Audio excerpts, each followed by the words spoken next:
ಇನ್ನು ಪಟ್ಟಿ ಬಿಡುಗಡೆ ಮಾಡಲಿಕ್ಕೆ ಬಿಜೆಪಿ ನಾಯಕರು ದೆಹಲಿಗೆ ದೌಡಾಯಿಸಿದ್ದಾರೆ. ಈಗಾಗಲೇ ನಾಯಕರಿಗೆ ಬುಲಾವ್ ಬಂತು. ಹೀಗಾಗಿ ನಾವು ನೋಡ್ತಾ ಇದ್ದೀವಿ, ಯಡಿಯೂರಪ್ಪನವರು ಏರ್ಪೋರ್ಟಿಗೆ ಬಂದಿದ್ದು. ಯಡಿಯೂರಪ್ಪನವರು, ಬೊಮ್ಮಾಯಿ ಅವರು, ಆರ್ ಅಶೋಕ್ ಈಗಾಗಲೇ ದೆಹಲಿಗೆ ಪ್ರಯಾಣ ಬೆಳೆಸಿದ್ದಾರೆ. ಇನ್ನು ವಿಜೇಂದ್ರ ದಿಲ್ಲಿನಲ್ಲೇ ಇದ್ದಾರೆ.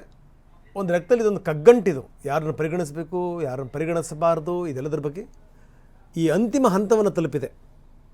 ಪಟ್ಟಿ ಫೈನಲೈಸ್ ಆಗಬೇಕು. ಹೀಗಾಗಿಯೇ BSY ಮತ್ತು ಬೊಮ್ಮಾಯಿ ದೆಹಲಿಗೆ ಪ್ರಯಾಣ ಬೆಳೆಸಿದ್ದಾರೆ.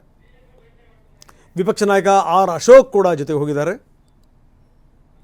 ಬಹುಶಃ ಇವತ್ತು ಇದಕ್ಕೊಂದು ಸ್ಪಷ್ಟ ರೂಪ ಸಿಗುವಂಥ ಸಾಧ್ಯತೆ ಇದೆ.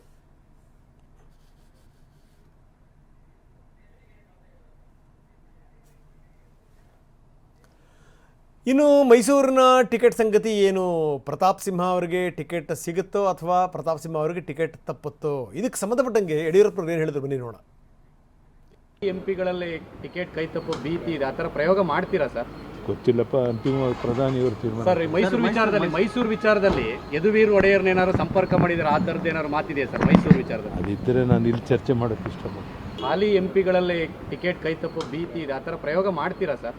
ಗೊತ್ತಿಲ್ಲಪ್ಪ, ಅಂತಿಮವಾಗಿ ಪ್ರಧಾನಿಯವರು ತೀರ್ಮಾನ. ಸರ್, ಮೈಸೂರು ವಿಚಾರದಲ್ಲಿ ಯದುವೀರ್ ಒಡೆಯರ್ನೇನಾದ್ರು ಸಂಪರ್ಕ ಮಾಡಿದ್ರೆ ಆ ಥರದ್ದು ಏನಾದ್ರು ಮಾತಿದೆಯಾ ಸರ್ ಮೈಸೂರು ವಿಚಾರದಲ್ಲಿ? ಅದಿದ್ದರೆ ನಾನು ಇಲ್ಲಿ ಚರ್ಚೆ ಮಾಡೋಕ್ಕೆ ಇಷ್ಟಪಡ್ತೀನಿ. ಹಾಲಿ ಎಂಪಿಗಳಲ್ಲಿ ಟಿಕೆಟ್ ಕೈ ತಪ್ಪು ಭೀತಿ ಇದೆ, ಆ ಥರ ಪ್ರಯೋಗ ಮಾಡ್ತೀರಾ ಸರ್? ಗೊತ್ತಿಲ್ಲಪ್ಪ, ಅಂತಿಮವಾಗಿ ಪ್ರಧಾನಿಯವರು ತೀರ್ಮಾನ. ಸರ್, ಮೈಸೂರು ವಿಚಾರದಲ್ಲಿ ಯದುವೀರ್ ಒಡೆಯರ್ನೇನಾದ್ರು ಸಂಪರ್ಕ ಮಾಡಿದ್ರೆ ಆ ಥರದ್ದು ಏನಾದ್ರು ಮಾತಿದೆಯಾ ಸರ್ ಮೈಸೂರು ವಿಚಾರದಲ್ಲಿ? ಅದಿದ್ದರೆ ನಾನು ಇಲ್ಲಿ ಚರ್ಚೆ ಮಾಡೋಕ್ಕೆ. ಯದುವೀರ್ ಒಡೆಯರ್ ವಿಚಾರಕ್ಕೆ ಸಂಬಂಧಪಟ್ಟಂಗೆ ಯಡಿಯೂರಪ್ಪನವರು ಹೇಳ್ತಾ ಇದ್ರು, ಆ ರೀತಿ ಏನಾದರೂ ಇದ್ದರೆ ನಾನು ಇಲ್ಲಿ ಚರ್ಚೆ ಮಾಡೋಕ್ಕೆ ಅದನ್ನು ಇಷ್ಟಪಡಲ್ಲ ಅನ್ನುವಂಥ ಮಾತನ್ನು ಹೇಳಿದರು. ಆದರೆ ಇದೆಲ್ಲದರ ಹೊರತಾಗಿಯೂ ಕೂಡ ಪ್ರತಾಪ್ ಸಿಂಹ ಅವರಿಗೆ ವಿಶ್ವಾಸ ಇದೆ, ಟಿಕೆಟ್ ಸಿಕ್ಕೇ ಸಿಗುತ್ತೆ ಅಂತ.